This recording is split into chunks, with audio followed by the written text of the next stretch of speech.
listening to the Life Edit Project podcast, where busy, ambitious high achievers get the tools they need to fight overwhelm and overthinking with balance, self-mastery, and a positive mindset. I'm your host, Elizabeth Burrows. I'm serving up bite-sized truth bombs in a judgment-free zone based on my perspective as a life coach, wife, mom, and recovering overachiever. We keep it real over here, which usually means some combination of insightful, entertaining, and a hot mess express. So, if you're looking for perfection, look elsewhere. But if you're still with me, let's dig into this week's episode. Good day, good people. I'm back at it again with what I hope will be another juicy episode for your enlightenment and entertainment. I know this is just episode 4, but I gotta say, I'm having a ball living this podcast life so far, okay? You know, on the one hand, I'm a novice, right? Like, I am really new to this, and I still kind of feel like I don't know what I'm doing, and all of this just feels like one giant experiment. But, on the other hand, I'm also really proud of what I've been able to create so far. And I know that this podcast will only get better over time. And that's a really fun thought for me to have right now. So that's where I am. I appreciate y'all for tuning in. And I want you to hang in there with me and keep listening.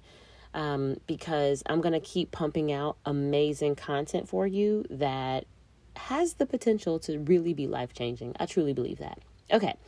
In the meantime, I have gotten already some positive feedback from some of you, which is so appreciated. Today, I actually want to give a shout out to one of my listener bays that left me a 5-star review on Apple Podcasts. It was left by someone with the username KRK, the better version. P.S. How cool of a username is that? So the title of this review is Incredible and Relatable. And here's what it says.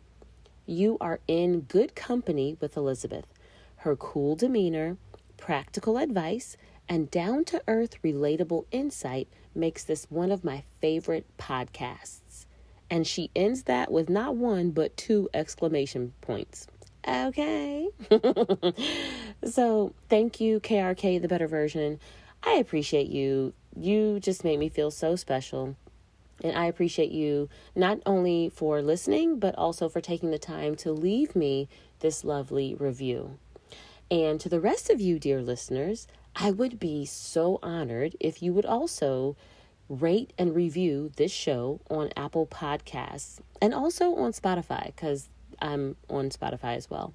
So the feedback you give really helps me know that, one, I'm giving out the kind of information that you need and want. And also the reviews help make it easier for other people to find this show. And of course, I'm trying to get in the ears of as many people as possible. So if you've never left a review before and you don't know how, I've got you covered. Just go to my website, lifeeditproject.com/podcast, and scroll down the page to get instructions on how to subscribe to the podcast, how to rate the podcast, and also how to leave a review for this show on Apple Podcasts. So for right now, I only have directions for how to do all of that on Apple Podcasts. I hope that's enough. And of course, the link for that will be in the show notes for this episode to make it easy for you. So I thank you in advance for your support. Now, let's get into our main topic. So today, I want to talk about that messy, complicated, infuriating part of life where you know better, but don't do better. And full disclaimer, we've all been there, myself included, okay? In fact, I don't want to admit, but I spend more time in the land of knowing better but not doing better than I care to admit, okay? So this is not going to be some preachy episode where I lecture you and tell you how bad you are and how wrong you are and make you feel guilty and ashamed for, just trying to live your life. That is not the play. That's not what this show is about. That's not what I'm about to do. Instead, this episode is about developing a deeper understanding for the complicated inner workings of your heart and mind that drive your behaviors. This episode is about seeing yourself more clearly and recognizing patterns of behavior that aren't serving you so that you can choose to disrupt those patterns. And this show is about helping you show yourself more compassion when you end up acting like an imperfect human instead of a perfectly programmed robot. And I'm saying all of this up front because as a recovering overachiever myself, I know that us high achievers hold ourselves to ridiculously high standards of executing and achieving. And because of that, we take it really hard when we fail to reach an achievement just because we didn't bother to even try. And it's very easy, I know it is, to beat yourself up over that lack of trying, over that attempt that you never made, especially when you're telling yourself how much success you would have achieved and how much better your life would be if you had just done the thing. But let me go ahead and debunk this for you right now, okay? Before we go any further, let's just clear this one thing up right now. Consider this.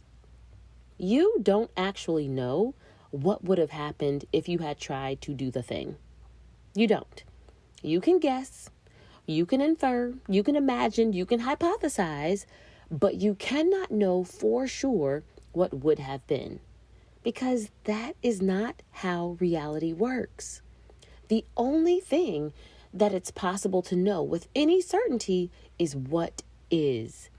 Everything else is made up, boo. Everything else is made up. Anything you can predict about the future, made up. Anything you imagine about an alternate version of the present had you taken a different path, also made up. Sometimes we even make up things about the past, right? And let me be clear.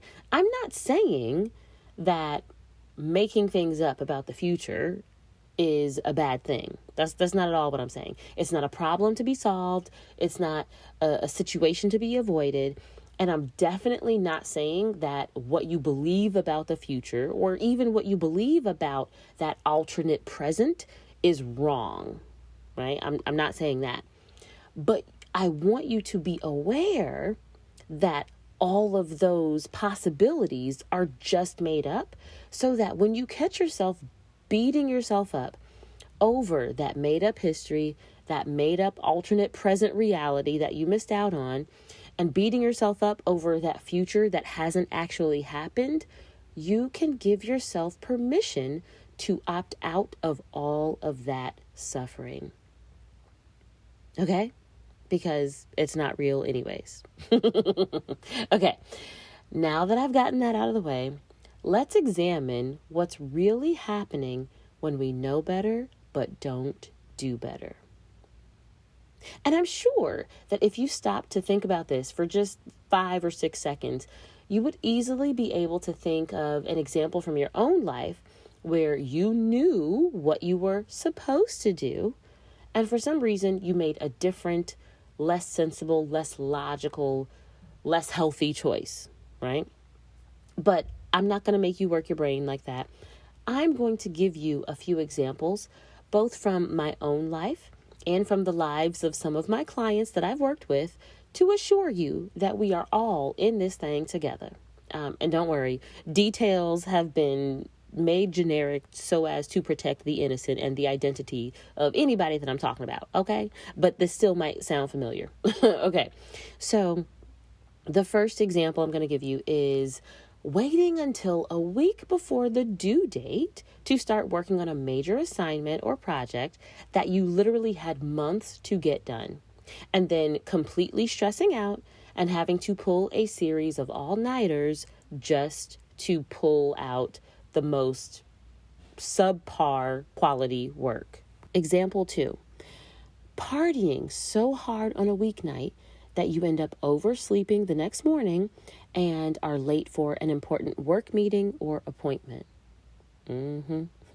Example 3, replying to that late night text message from your no good ex and reopening the wounds of your broken heart only to have them ghost you again 48 hours later.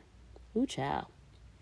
Example 4, ignoring the fact that you have less than a quarter tank of gas in your car on your way to work in the morning, and at the end of the day, having to stop to fill up at night in the rain or in the snow just to be able to make it home. And lastly, stocking up on healthy groceries and everything you need to meal prep for the week just to order garbage takeout for lunch or dinner 3 times that week. Y'all, why are we like this? You know you could do quality work without stressing out if you simply gave yourself enough time to plan and execute on your work. You know that over drinking and getting less than 6 hours of sleep makes it hard for you to wake up in the morning and function at work. You know that your ex is your ex for a reason, and they don't have anything good to offer you, and they don't have any kind of good intentions when they text you randomly at midnight. You know that you don't feel safe getting gas at night at that janky rundown station near your job after work because they have bad lighting and someone is always going to approach you asking for money. You know that eating the groceries that are in your fridge and in your pantry is better for both your body and your budget than anything you can order off the menu at your favorite restaurant. So, if you know all of this, why do you still act like this? Why do you know all of this but not do better? Well, it's because of this universal truth that I'm going to share with you. Lean in because you need to hear this. Knowledge does not automatically translate into action. I'm going to say it one more time for the people in the back. Knowledge does not automatically translate into action. So there are a lot of reasons why this might be the case. So let's go ahead and pull back some of the layers on this phenomenon so that we can really see what's happening. Here are a few reasons why the knowledge you have does not translate into the behavior you want and expect to see. Number 1, what you know is inaccurate. Let's just start here. We got to set this baseline, y'all. Sometimes we don't know what we think we know. And therefore, the actions we take based on our inaccurate knowledge are not going to provide the better we are looking for. So I'm reminded of this hilarious video that made its way around the interwebs a few years ago with this adorable little toddler girl arguing with her dad about how to count to 5. She kept skipping the number 4 and he kept trying to correct her. But baby girl had the confidence of a toddler with 0 life experience, but 100% conviction. And she believed she was 100% right. And like her dad was like a fool, right? And so this video was like 2 whole minutes of her arguing with her dad. And at one point in the video, she even turns to her mom, who's like behind the camera, recording the video, trying to get her mom to back her up. And of course, her mom tells her, no, it's 1, 2, 3, 4, 5. And baby girl is just totally confused. Like, why are these people around me so wild? Like, they're so wrong. And finally, the only way that her dad actually was able to successfully correct her was because he finally asked her to count to 4 instead of asking her to count to 5. And so when she took him up on his challenge and tried to do that, obviously the number 4 magically appeared between 3 and 5, and she was able to count all the way to 10 with no problem, right? And the lesson in this is that sometimes we expect ourselves to execute perfectly on something that we know imperfectly. But listen to this, your expectations are not entitlements. Just because you expect better of yourself does not mean you have the ability or even the capacity to do better. Knowing better is not always enough to do better. Okay? All right, let me give you another example because I can hear you like, Coach Elizabeth, I am not a toddler. What does this have to do with me? Okay, let me give you another example. Let's say you want to lose some weight. And so you talk to your friend who recently lost 25 pounds in the last 6 months. And you ask her how she did it. And she gives you her whole program. She tells you the eating plan that she used. She gives you recipes. She gives you her workout plan, her workout schedule, what machine she used, how much weight she put on everything, how much time she spent on the Peloton, everything, right? And so you give it a try. For 6 months, you try her whole program, and it doesn't get you the same results. And your instinct is to tell yourself that you didn't do it right, that, you need to figure out what brand of cottage cheese she was using in that recipe. Or, maybe you need to go to the exact same gym she went to get the results she got, right? But what you don't realize is that your homegirl has a completely different body type and a completely different metabolism than you do. And so even though you know her weight loss plan, the weight loss plan that you need to lose the same amount of weight is different. I don't think you heard me.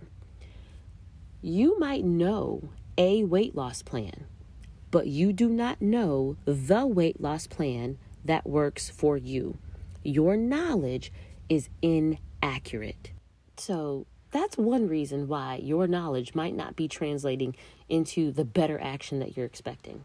Reason number 2 might be because your knowing is incomplete. What it is that you know may not be full knowledge. So this is closely related to your knowing being inaccurate, but it is different. Let me explain. When your knowing, your knowledge is incomplete, you might know the what, but you don't know the how.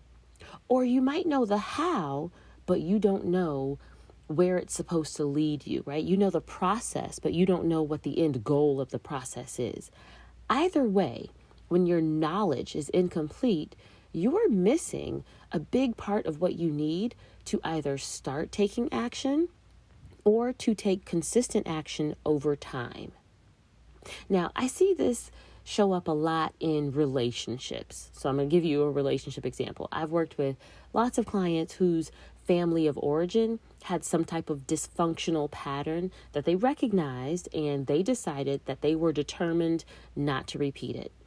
And it might be a pattern of addiction or physical or emotional abuse, infidelity, or it doesn't even have to be that serious, right? It could be something as simple as just a lack of closeness and intimacy between family members, right? So my clients know that they want healthier relationships with their family and a more nurturing environment than what they experienced as they were growing up. They know that they want the absence of dysfunction. But sometimes what they're missing is the actual context of what a healthy, functional household or family dynamic actually looks like. And so they don't actually know how to create it. They know that they want better. They don't know what to do to create it in real life. So if this is you, maybe you know that you don't want divorce to be an option when you get married. When you take your vows, you want it to be till death do us part, for real, for real. But if you don't have an example of long-term successful marriage, around you in your life, whether it's your parents or your aunts and uncles or a close friend of the family, if you don't have an example of a long-term successful relationship, you might struggle with how to navigate difficult seasons of life without splitting up. It's like wanting to cross the Grand Canyon. You're on one side, you want to get to the other side. You know where you want to end up, but unless you're standing at one side of a bridge that you can cross, getting to the other side seems impossible, right? And this is another reason why your knowing better does not easily translate into doing better. Hey friend, this is a good episode, right? You've already gotten some helpful tips, and there's still more to come. But if this podcast episode is this good, imagine how much better it would be to get personalized insights and guidance from me each week. Well, when you hire me as your life coach, that's exactly what you get. If you're interested in working together, go to bit.ly/coaching please to book a free call with me for one-on-one coaching. That's bit.ly/coaching please to book a call. You'll get private coaching sessions with me each week for 6 months, plus lots of tools and frameworks to use in your own life that you won't learn here on the podcast. And as always, you can find the link in the show notes because I like to make things easy for you. Okay, I'm ready to get started when you are. For now, back to the rest of the episode. Now, reason 3 why you might be struggling with this is because you think you're a special snowflake and what you know doesn't apply to you. Now, I'm giving you a little tough love here. I know. But just remember, I'm not calling you out. I'm calling you up, okay? So I'm going to give you this example. I see this a lot in traffic and driving. When people roll through stop signs without stopping completely or just run red lights altogether. We all know, everybody with a driver's license had to pass a driver's test, and we all know that stop signs and traffic lights are part of the driving system that helps us travel these roads and intersections safely, right? We all know this. And if you're one of these special snowflake drivers, you think that everybody else should totally stop at stop signs and red lights, but you believe that they're optional for you if you're in enough of a hurry or if you think there's no one watching you, right? Now, okay, maybe you're a super safe driver and that analogy doesn't hit home for you. Maybe you think you're a special snowflake in your relationship with your significant other. And yes, I'm giving lots of examples from relationships because our relationships reveal a lot about us. There's so many lessons that we can get from relationships. So I use these examples often. Okay, so relationships. Let's say you know that your significant other, your boo, loves you and wants you to be happy and they'll give you anything you want within reason. You know that, right? And you know that good communication is key to a happy and healthy relationship. However, you don't think you should have to communicate what you want to your boo. You think that your boo is supposed to just know you and get you. They should be able to anticipate your wants and needs, and they should just do the things that you want without you having to tell them. You want them to just do the things that will make you happy without you having to ask for them or remind them or even fill them in on the details.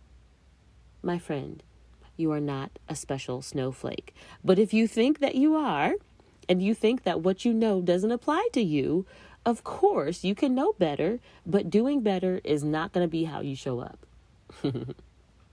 And reason number 4 why your knowledge is not translating into the better behavior that you want or expect might be because you know, but you don't care, or you don't care enough. Now, I know this one can be hard to hear, but it's a real thing. And I know because I've seen it in myself and I've seen it in a bunch of my clients. And also, let me say, this is still not a judgment because all of my podcast episodes and all of my coaching sessions are judgment-free zones, right? And I do not even subscribe to the belief that we need to care about everything. So me making the observation that you or a client doesn't care about something is not me coming from a place of judgment. That's just me noticing. So let's talk about knowing but not caring. If you find yourself consistently having trouble getting yourself to take an action that you know will make your life better, it might be because you don't actually want better. Sometimes what we want is just good enough. sometimes what we want is even just a hot mess. Being a high achiever does not exempt you from the very normal human desire to play it safe or to rebel against the status quo or even to just be a little ratchet, right? We don't always want better. Okay, story time. I'm married to a personal trainer and fitness coach. We've been married for almost 12 years at the time of this recording. And so my husband works out a lot.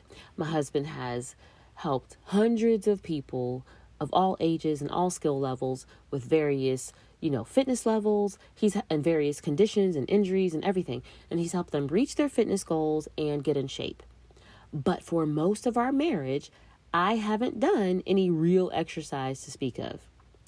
And my husband would often tell me that I needed to work out for the sake of my overall health.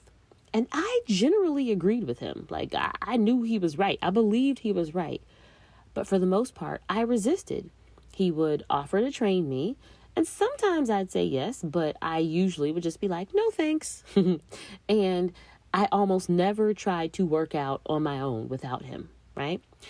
And it wasn't until almost 2 years into the pandemic that I finally got around to creating an exercise habit. Now, what changed is that I finally cared enough to take action.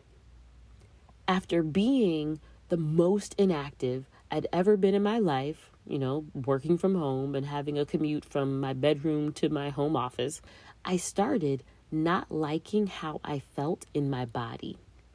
But before that, I was mostly pretty satisfied with my body without having to do much of anything. Intellectually, I knew it would be healthier to have a regular exercise routine, but I didn't actually care enough to create one. Until one day I did, right? So I didn't do better until I cared enough to do better. Because sometimes what you know is not the problem. It's how motivated you are, how much you care about the better, right? What's on the better side that is missing. So those are the 4 reasons why, not the only 4. This is not an exhaustive list. I don't want to leave you with that impression. But these are just some of the reasons, common reasons, why your knowledge might not be translating into action. And this is a great place to start if you are starting to reflect on, goodness gracious, I know better, but I just can't seem to get my act together. Start here. Examine what's going on through these 4 reasons and see which 4 of these might be applying to your situation. But more than anything, here is the main thing that I want you to take away from this conversation today. Your ability to do better in any area of life isn't just determined by the actions you take. It's also determined by the information and the possibilities that you're exposed to. It's determined by how you see yourself and how you think of yourself, and by what you ultimately want for yourself. Actions are only one part of the doing better equation. Write that down. Somebody tweet that and tag me, #LifeEditProject, okay? So, at the end of the day, doing better isn't a universal destination on a map that everyone and anyone can find. It's really more of a personal journey that each individual gets to take, and no 2 journeys are alike. No 2 destinations will be the exact same, and we all have to get there. We all have to get to better in our own time, at our own pace. So the next time you want to judge yourself for knowing better but not doing better, pause and reflect. What is it you think you know? Are you acting on what you know? Do you know where doing better will even lead you? And do you actually want to get there? And I invite you to make room for whatever answers come up when you ask yourself these questions. And then give yourself a big, healthy, extra dose of love and compassion because you always need it. Okay? So that's all for now. I will be back next week with another juicy episode of the Life Edit Project podcast. In the meantime, go do the best you can with what you got, even if it's not the kind of better you expect of yourself. Peace.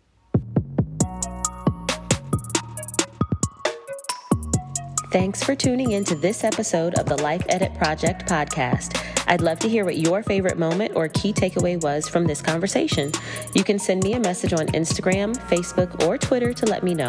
My handle is @LifeEditProject, all one word, in all the places. My social media is linked up in the show notes to make it easy for you. Holla at your girl. I'll be back next week with another episode. In the meantime, don't just stay busy with the life you have, get busy creating the life you want.